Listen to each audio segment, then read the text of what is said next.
کمال کی شخصیت تھی۔ میں ہمیشہ اپنے بھائی مہتاب خان صاحب سے یہ کہا کرتا ہوں کہ یار ایک سب سے بڑا معجزہ یہ ہے کہ 35 سالوں میں میں نے ان میں کوئی تبدیلی نہیں دیکھی۔ وہ ہمیشہ یہ کہا کرتے تھے اور مجھے اکثر یہ کہا کرتے تھے کہ یہ جو پروٹوکول ہے یہ لینا نہیں چاہیے، یہ دینا چاہیے۔ ان کی ہمیشہ یہ تلقین ہوتی تھی کہ کچھ بھی ہو جائے، عز و انکساری سے بڑھ کر کوئی چیز نہیں ہے، کوئی بڑی دولت نہیں ہے۔ غرور اور تکبر کی ہمیشہ نفی کیا کرتے تھے۔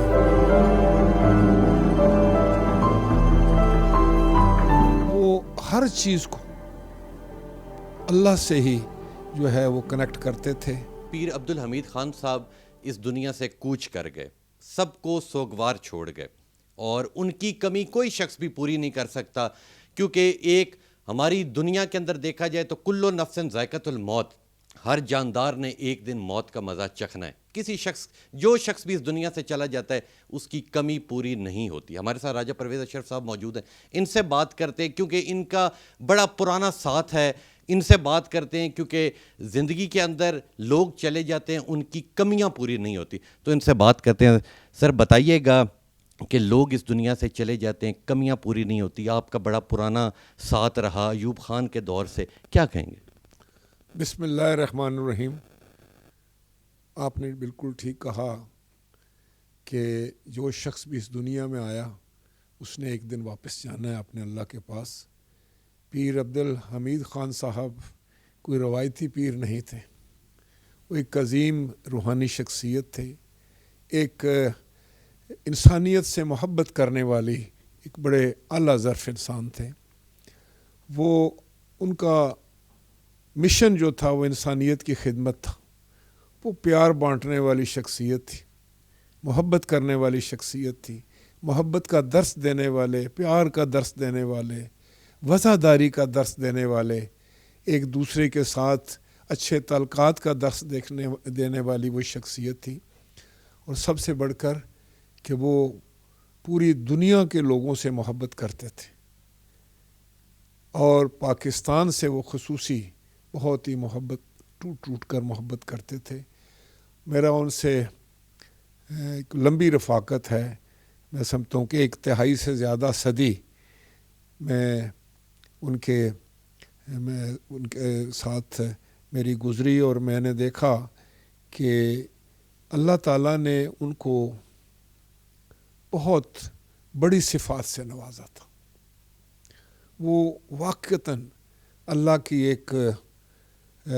خصوصی ان پر کرم تھا۔ وہ ہر چیز کو اللہ سے ہی جو ہے وہ کنیکٹ کرتے تھے۔ تعلیمات ان کی ارشادات بڑی سادگی کے ساتھ، بڑی میں سمجھتا ہوں کہ ایک عام فہم، عام زبان میں بڑی خوبصورتی کے ساتھ وہ دلوں میں بٹھا دیتے تھے، ذہنوں میں بٹھا دیتے تھے، اور پیغام یہی ہوتا تھا کہ ہر چیز جو ہے وہ من جانب اللہ ہے۔ راضی بر رضا رہنے کی وہ تلقین کیا کرتے تھے۔ ان کی ہمیشہ یہ تلقین ہوتی تھی کہ کچھ بھی ہو جائے، عز و انکساری سے بڑھ کر کوئی چیز نہیں ہے، کوئی بڑی دولت نہیں ہے۔ غرور اور تکبر کی ہمیشہ نفی کیا کرتے تھے، تلقین کیا کرتے تھے کہ ہر چیز کا علاج ہو سکتا ہے، ہر چیز کی معافی مل سکتی ہے، لیکن غرور اور تکبر کی معافی نہیں ہے۔ لہٰذا وہ اپنے ماننے والوں کو، اپنے چاہنے والوں کو یہ سبق ہمیشہ دیا کرتے تھے کہ کچھ بھی ہو جائے غرور اور تکبر نہ کرنا، اور سادگی کی، اور جو ان میں ایک سب سے بڑی جو اللہ تعالیٰ نے خاصیت یہ رکھی تھی کہ وہ سادہ لفظوں میں پیغام دیتے تھے۔ وہ کوئی وہ ہمیشہ یہ کہا کرتے تھے، اور مجھے اکثر یہ کہا کرتے تھے کہ یہ جو پروٹوکول ہے یہ لینا نہیں چاہیے، یہ دینا چاہیے۔ یہ خود پہلے کسی کی عزت اور احترام کرنا چاہیے۔ جتنا آپ جھکتے ہیں اللہ تعالیٰ پھر اتنا عروج بھی دیتا ہے۔ اور کمال کی شخصیت تھی۔ ان کی صفات جو ہیں وہ اگر بیان کرنی شروع کریں تو بہت لمبی ایک فہرست ہے، لیکن جو عام چیزیں تھیں ان میں یہ تھے کہ وہ اس حد تک وہ سادہ تھے کہ وہ اپنے مہمان کو خواہ وہ کتنا ہی ادنا ہو، کتنا ہی وہ چھوٹا ہو یا عام آدمی ہو، اس کو ہمیشہ جو ہے وہ اپنے چارپائی پر دائیں ہاتھ بٹھایا کرتے، سراہنے کی طرف بٹھاتے تھے، خود پائنتی کی طرف بیٹھ جاتے تھے۔ یہ کبھی نہیں ہوتا تھا کہ وہ کسی کو کہیں، اور ان میں اور وہ کبھی اپنی بات نہیں کرتے تھے۔ وہ کبھی بھی اتنے، میں دیکھیں 34-35 سال ان کے ساتھ رفاقت رہی، میں ہمیشہ اپنے بھائی مہتاب خان صاحب سے یہ کہا کرتا ہوں کہ یار ایک سب سے بڑا معجزہ یہ ہے کہ 35 سالوں میں نے ان میں کوئی تبدیلی نہیں دیکھی۔ جو پہلے دن ان کی گفتگو تھی وہی انداز گفتگو ہے، جس طرح پہلے دن میں نے ان کو دیکھا لباس میں اسی قسم کا لباس ہے، جس طرح پہلے دن میں وہ بات کرتے تھے جو وہ اسی انداز سے آج بھی ہے، کوئی اس میں تبدیلی نہیں ہوئی۔ وہ ہر ایک کے ساتھ محبت اور پیار سے ملتے تھے،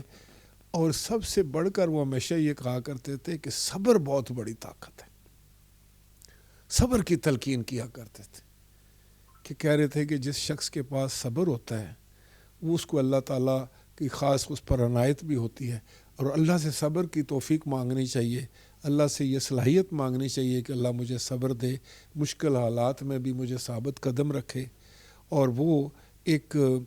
ایسی شخصیت تھے جن کے تلقات اس ملک کے بڑے بڑے جو سربراہان تھے، فیلڈ مارشل ایوب خان ہوں، شہید ذوالفقار علی بھٹو ہوں، محترمہ بے نظیر بھٹو ہوں، جناب غلام مصطفیٰ جوتوئی صاحب ہوں، اور ان سب لوگوں سے ان کے بڑے تعلقات رہتے۔ انہوں نے اپنی زندگی کا بہت بڑا حصہ جو ہے وہ سندھ میں گزارا اور کراچی میں رہے، اور مختلف لوگوں سے ان کے ذاتی مراسم تھے۔ کشمیر میں بھی وہ کہتے تھے کہ میری ڈیوٹی رہی ہے، بڑا عرصہ وہ پہاڑوں میں رہے، اور میں نے تو اکثر یہ دیکھا کہ وہ ہر قسم کے موسم سے وہ بالکل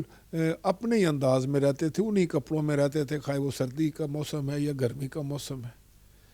اور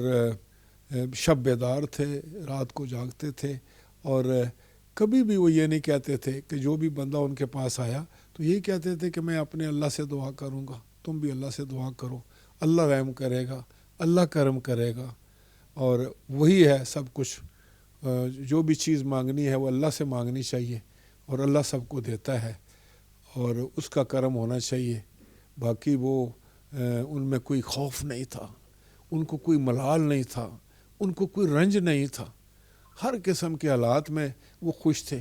جب وہ بیمار ہوتے تھے، جب وہ تکلیف میں ہوتے تھے، تو جب بھی ان سے پوچھو کیا حال ہے تو ہمیشہ وہ مسکرا کے کہتے تھے کہ مجھے کیا ہونا ہے، میں تو بالکل ٹھیک ہوں۔ اللہ پاک نے ان کو بڑی طویل عمر عطا کی تھی۔ میں یہاں آیا اور میں نے جب ان کے بارے میں یہ تحقیق کی تو یہی پتہ جو کنسنسس بلٹ ہو رہا ہے، اس بات پر ہو رہا ہے کہ ان کی عمر جو ہے وہ 100 سال سے زیادہ، کوئی 105 سال کی بات کرتا ہے، کوئی 110 سال کی کرتا ہے۔ ایک صاحب نے کل کیلکولیٹ کر کے بتا رہے تھے کہ شاید وہ 120 سال کے تھے، 25 کے تھے۔ لیکن بہرحال میں نے جو ایک اور ان میں یہ بات خصوصی نوٹ کی کہ وہ ذہنی طور پر بڑے الرٹ تھے، دماغی ان کی صلاحیتیں ماند نہیں ہوئی تھیں، عمر نے ان پر کوئی اثرات نہیں چھوڑے تھے، جسم پر اثرات آ گئے تھے، نحیف ہو گئے تھے، کمزور ہو گئے تھے، چلنے سے لاچار ہو گئے تھے، لیکن ان کے ذہن جو تھا وہ بالکل اسی طرح مضبوط تھا، قوت ارادی ان کی اسی طرح ہی طاقتور تھی، اور یادداشت ان کی بہت اچھی تھی۔ گفتگو کا انداز وہی تھا جو ان کا پہلے تھا، وہی اس عمر میں بھی تھا، بیماری میں بھی وہی تھا، صحت کے دوران بھی وہی تھا، خوشی میں بھی وہی تھا، غمی میں بھی وہی تھا۔ اور میں تو یہ کہتا ہوں کہ وہ آج ہزاروں لاکھوں لوگوں کو جو ہے وہ میں سمجھتا ہوں کہ دکھ اور درد اور کرب میں چھوڑ کے گئے ہیں، لیکن وہ ایک بات ضرور کیا کرتے تھے، وہ کہتے تھے کہ میں جانا تو سب نے ہے، اور مجھے بتایا گیا کہ جس انداز سے وہ گئے ہیں بڑے خوبصورت انداز سے تلقین کر کے گئے ہیں کہ کوئی فکر مت کرنا، کوئی گھبرانا نہیں۔ اور وہ یہ کہا کرتے تھے کہ میں جانے کے بعد بھی، میں قبر میں جانے کے بعد بھی جو ہے وہ یہ معاملات جو ہیں یہ جانے یہ بس ایک ٹرانسفر ہے ایک جگہ سے دوسری جگہ، اور زندگی جو ہے وہ پھر وہاں ایک اور شروع ہوتی ہے جو زیادہ طاقتور ہوتی ہے۔ وہ دعا ہمیشہ یہ دیا کرتے تھے کہ اللہ تعالیٰ آپ سب کے پردے رکھے، آپ کا یہ جہان بھی اچھا کرے، اگلا جہان بھی اچھا کرے۔ یہ ان کی خصوصی دعا ہوا کرتی تھی۔ وہ کبھی نہیں کہتے تھے میں یہ کر دوں گا، میں نام کی کوئی چیز نہیں ہوتی، بہت سادہ تھے۔ ایک دفعہ میرے ایک دوست تھے، وہ ان کو ملنا چاہتے تھے، میں کسی مصروف تھا کہیں پر، میں نے کسی کے ساتھ ان کو بھیج دیا، تو وہ جب باہر آئے تو خان صاحب تو ایک عام سی چارپائی پر عام سا لباس پہنے ہوئے بیٹھے ہوتے تھے سادگی سے، تو اس نے سوچا کہ یہ بھی کوئی سائل ہے، پیر صاحب تو ابھی آئیں گے تھوڑی دیر کے بعد، تو اس نے انتظار کیا کہ کوئی اس کے ذہن میں جو پیر کا ایک خاکہ تھا وہ یہ تھا کہ روایتی پیروں والا تھا، وہ نہیں تھے۔ تو آخر میں انہوں نے کہا کہ بتائیں آپ مہمان ہیں ہمارے، کہاں سے آئے ہیں؟ اور اکثر وہ اس بات کا ہمیشہ اہتمام ہوتا تھا شروع سے کہ وہ ہمیشہ اس بات کو دہراتے تھے کہ میں نے جو ہے وہ اپنے ہاتھ سے کام کیا۔ آخری عمر تک بھی جب وہ چلنے پھرنے کے قابل تھے، وہ گھر کا کام کرتے تھے، کھیتی باڑی میں کام کرتے تھے، اپنے ہاتھ سے محنت کیا کرتے تھے، اور یہ کہا کرتے تھے اپنے تمام چاہنے والوں کو کہ ہاتھ سے کام کرنا بڑی برکت کی بات ہے، یہ بڑی صحت کی بات ہے، اور وہ کسی کام میں آر نہیں محسوس کرتے تھے۔ انسان تو انسان، وہ جانوروں اور پرندوں اور ہر قسم کے مخلوق سے جو ہے وہ محبت کرنے والی شخصیت تھی، اور وہ جب بھی ہم لوگ یہاں آتے تو ان کو ایک بات ہمیشہ کرتے تھے کہ مہمان نوازی اور لنگر، وہ اس چیز میں بہت خصوصی وہ ایک پوچھتے تھے کہ بھائی جتنے بھی میرے مہمان آئے ان کو چائے ملی ہے، وقت پر ان کو کھانا ملا ہے، خواہ وہ سادہ کھانا ہی ہو، مٹی کے برتنوں میں ہو، اور وہ ایک بالکل ایک اور اس میں اتنی لذت ہوتی تھی۔ اور جو لوگ یہاں کر میرے سمیت، اور اس کل بھی جناب راجہ مہتاب خان صاحب ہمارے بھائی ہیں، یہ بھی بڑی محبت کرتے ہیں سرکار سے، تو یہ بتا رہے تھے کہ کس طرح کوئی مہمان آئے اور انہوں نے کہا کہ ہم نے تو ایسا کھانا پہلے نہیں کھایا، سادہ سے خوراک ہوتی تھی ان کی، اور پھر یہ تھا کہ اگر کوئی سائل بھی آئے،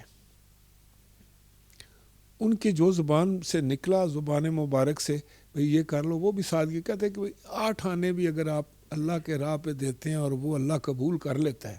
تو وہ کروڑوں ہی بن جاتے ہیں۔ وہ کبھی بڑی بات نہیں کیا کرتے تھے، اور اگر لنگر میں کوئی کہے کہ میں آج کا یہ لنگر کرتا ہوں تو وہ ایسا نہیں کرنے دیتے تھے، اور وہ مثال یہ دیا کرتے تھے، یہ دیکھو دیوار ہے نا، اس میں چھوٹا چھوٹا پتھر لگا ہوا ہے، جتنے لوگ اس میں شامل ہوں گے وہ زیادہ بہتر ہے، تھوڑا تھوڑا کرنا چاہیے، زیادہ نہیں کسی سے، اور کبھی کسی کے سامنے ہاتھ نہیں پھیلاتے تھے، کبھی بھی اپنی ذاتی بات انہوں نے کبھی نہیں کی۔ میرے پاس وہ میں خوش قسمت ہوں کہ ان کی بہت بڑی میرے پر مہربانیاں تھیں، اور ان کے محبت تھی اور پیار تھا ان کا، لیکن میں جب بھی میں کسی عہدے پہ ہوا تو میں نے اگر ان سے کہا بھی کہ آپ فرمائیں میں کیا کر سکتا ہوں، تو وہ کہتے تھے کہ صاحب اللہ نے مخلوق واسطے آسانیاں پیدا کرو، اور پھر بہت ہی ہم نے جب تکرار کی تو انہوں نے کہا کہ اچھا ٹھیک ہے، اس علاقے میں نا ایک ٹیوب ویل لگا دو، اور پانی جو ہے لوگ خالی انسان نہیں، پرند چرند سب پئیں گے، اور اس میں کیڑے مکوڑے بھی پئیں گے، پانی ایک زندگی ہے، اور صاف ستھرا پانی اگر مل جائے تو یہ بہت اچھی بات ہے۔ تو وہ اس بات پر بڑے خوش تھے، اور میرے علاوہ بہت سارے عام شخصیات یہاں آتی تھی، میں تو عام سا آدمی ہوں، میں تو ان کا، وہ مجھے اکثر کہا کرتے تھے کہ یہ گھر کا فرد ہے، اور اس میں ساتھ میری پیری مریدی تو ہے ہی نہیں ہے، اور وہ روایتی طور پر مرید بھی نہیں کرتے تھے، وہ ایک محبت کا ایک دریا تھا، ایک سمندر تھا جس کے کنارے جب جو بھی بیٹھنا چاہے بیٹھ جائے، اور ایک دفعہ جو آتا تھا وہ گرویدہ ہو جاتا تھا ان کا. ایک دفعہ جو آ کر ان سے مل لیتا تھا، ان سے محفل کر لیتا تھا، ان کی باتیں سن لیتا تھا، اور وہ پھر میں سمجھتا ہوں کہ انہی کا ہو کے رہ جاتا تھا. ان کی کوئی ڈیمانڈ نہیں تھی کسی سے، بس وہ ایک آپ یوں سمجھیں کہ مجھے تو کئی دفعہ یہ محسوس ہوتا تھا کہ یہ کوئی پہلی صدیوں کے ایک روحوں میں سے ایک نمونہ ہے. وہ دنیا میں رہے تو اسی نمونے کے ساتھ رہے، دنیا سے جب وہ تشریف لے کے آج چلے گئے ہیں تو اسی انداز سے اسی نمونے سے گئے ہیں جیسے وہ کہا کرتے تھے. اور انہوں نے کبھی بھی کوئی ایسی بات نہیں کی جس سے کوئی خوف ظاہر ہو. کرونا بہت ایک خوف کی بیماری پھیل گئی، آپ کو پتہ ہے سب کو، اور ساری دنیا جو تھی وہ اس سے خوف زدہ تھی، بہت اموات ہو رہی تھی. انہوں نے وہاں باہر اپنی چارپائی پر بیٹھنا نہیں چھوڑا، کوئی ماسک نہیں ہے، کوئی کچھ نہیں ہے، لوگ آتے ملتے، گلے ملتے، پیار کرتے، ان سے گپیں لگاتے صبح سے لے کے گئے رات تک. لیکن کوئی اللہ پاک کا کرم تھا ان کو، اور پیش گوئی بھی کیا کرتے تھے. پاکستان کے حالات کے بارے پر بہت زیادہ وہ نظر رکھتے تھے، اور اس کی بہتری کے لیے، اس کی استقامت کے لیے، اس کے دفاع کے لیے وہ دعائیں بھی کرتے تھے اور تلقین بھی کرتے تھے کہ یہ بہت بڑی ایک اللہ کا تحفہ ہے پاکستان، ہم سب اس کی خدمت کریں، ہم سب جو ہے جو کچھ بھی کر سکیں، جتنی بہتری کر سکیں، جتنی اچھائی کر سکیں، کوئی چھوٹا سا کام بھی کر سکیں تو اپنے ملک کی خاطر کرنا چاہیے. تو یوں بس میں سمجھتا ہوں کہ ان کے آج ہزاروں لاکھوں جو چاہنے والے ہیں وہ نہ صرف ان کی کمی کو ہمیشہ محسوس کریں گے، لیکن میں ان کو ایک پیغام دیتا ہوں کہ اکثر تواتر سے مجھے بات کرتے ہوئے کہتے تھے کہ فقیر جو ہے نا وہ سمجھو اس کی ٹرانسفر ہی ہوتی ہے، وہ ادھر ہی رہتا ہے. اور ہمارے پہ میں سمجھتا ہوں کہ آج میں سوچ رہا تھا کہ وہ جتنی باتیں سادہ لفظوں میں کر گئے ہیں وہ اتنی بڑی حکمت کی باتیں ہیں، وہ اتنے اچھے اصول ہیں، ان پر کاربند رہ کر میں سمجھتا ہوں کہ ہم ایک اپنی زندگیوں کو بہتر کر سکتے ہیں. اور وہ ہمیشہ جب لنگر دیتے تھے، اب بھی جانے سے پہلے چند دیر پہلے انہوں نے لنگر کا اہتمام کیا، اور اس میں ہمارے جناب راجہ مہتاب خان پیش تھے، انہوں نے بڑی محنت کی، اور اتنی مخلوق آئی. وہ ویل چیئر پہ تھے، چل نہیں سکتے تھے، اور کھاتے بھی بالکل کم تھے، خوراک نہ ہونے کی برابر تھی. آخری دنوں میں ان کا ایچ پی جو ہوموگلوبن ہے یہ بھی تھوڑا لو ہو گیا تھا، اور بی پی بھی لو ہو جاتا تھا. لیکن اس کے باوجود اس دن جب لنگر تھا بڑے خوش تھے، بار بار مل رہے تھے لوگوں سے، پوچھ رہے تھے بھئی آپ نے صحیح کھایا، کہتے اچھا زیادہ کھاؤ کھانا. تو وہ بندوں کو جو لنگر کھاتے ہوئے دیکھتے تھے تو بہت خوش ہوتے تھے، اور ان میں ایک ان کی باتیں بہت ساری وقت سے پہلے ہوتی تھیں، کئی انکشافات وہ سال پہلے کر دیتے تھے، مہینوں پہلے کر دیتے تھے. اس وقت ہم دوستوں کو چیزیں وہ ناممکن نظر آتی تھی، لیکن پھر وقت نے یہ ثابت کیا کہ انہوں نے جو بات کی وہ حرف بحرف صحیح ثابت ہوئی. لہذا میں یہ کہوں گا کہ وہ اس دور کے بہت بڑی روحانی شخصیت تھی. اللہ پاک نے وہ جو ہے وہ آج وہ پردہ پوشی کر گئے ہیں، لیکن جو وہ کہتے ہیں نا کہ اللہ کے بندے جو ہیں ان کو موت نہیں آتی، لیکن وہ پردہ پوشی کرتے ہیں. اور یہ وہ ہستیاں ہیں کہ جن کے بارے میں علامہ اقبال نے بھی کہا تھا کہ یہ غازی یہ تیرے پورے سرار بندے، جنہیں تو نے بخشا ہے ذوق خدائی، دو نیم ان کی ٹھوکر سے صحرا و دریا، سمٹ کر پہاڑ ان کی ہیبت سے رائی. تو اللہ تعالی ہم سب کو، ان کے تمام چاہنے والوں کو، مریدین کو صبر جمیل عطا فرمائے، ان کے خاندان کو، ان کے بیٹے جو ہیں وہ اللہ پاک کی مہربانی سے میں سمجھتا ہوں کہ ان کے نقش قدم پر چلنے والے ہیں، اور انہوں نے ان کی زندگی کے دوران ہی بہت سارے معاملات کو سنبھالا ہوا تھا، مہمانداری کے حوالے سے، مہمانوں کو اور تعلقات رکھنے کے حوالے سے، ان سے میل ملاقات کے حوالے سے، تو میں سمجھتا ہوں کہ وہ اپنے والد گرامی کے اس دنیا سے جانے کے بعد اس سلسلے کو، اس محبت کے سلسلے کو، میں یہ کہتا تھا یہ کون سی پیری مریدی ہے سرکار کی، یہ تو صرف محبت ہے، اور وہ محبت بانٹنے والے لوگ تھے، اور فضار صاحب بھی بالکل ان کے نقش قدم پر ہیں، اسی طرح کی ان کو ٹریننگ ہوئی ہے، تو انشاءاللہ تعالیٰ یہ جو عمر خانہ کا جو یہ نظام ہے، جو ہمارے عظیم بزرگوں نے، میں سمجھتا ہوں کہ خان عبدالحمید خان صاحب نے جو شروعات کی تھی، وہ جاری اور ساری رہے گا، اور اس طرح یہ سلسلہ چلتے رہے گا، اور یہاں سے لوگوں کو محبت، پیار اور وفاداری، پاکستان سے محبت، ایک دوسرے سے محبت، انسانیت سے محبت کا درس ملتا رہے گا، اور یہ انشاءاللہ تعالی قیامت تک سلسلہ چلتا رہے گا، اور میرا تو یہ ایمان ہے کہ ان کی معاونت، ان کی مدد ہمیشہ ہمارے شامل حال رہے گی۔ شکریہ۔ بہت شکریہ جی۔ آپ نے راجہ پرویز اشر صاحب کی بات سنی، ان کا یہ کہنا ہے کہ میں نے ان سے محبت سیکھی ہے، جو ہر شخص سے وہ کرتے تھے، آج وہ نہیں رہے، مگر آج لاکھوں کی تعداد میں جو لوگ ہیں وہ افسوس کر رہے ہیں، وہ بہت ہی زیادہ دکھی ہیں۔ ہماری دعا ہے کہ اللہ انہیں جنت الفردوس میں اعلیٰ مقام عطا فرمائے، اور جو ان کی اولاد ہے یا جو ان کی فیملی ہے، اللہ انہیں صبر جمیل عطا فرمائے۔ تو انشاءاللہ ملوں گا آپ سے اگلے پروگرام، تب تک کے لیے اپنے میزبان توسم ریاض رانجھا کو دیجیے اجازت۔ اللہ نے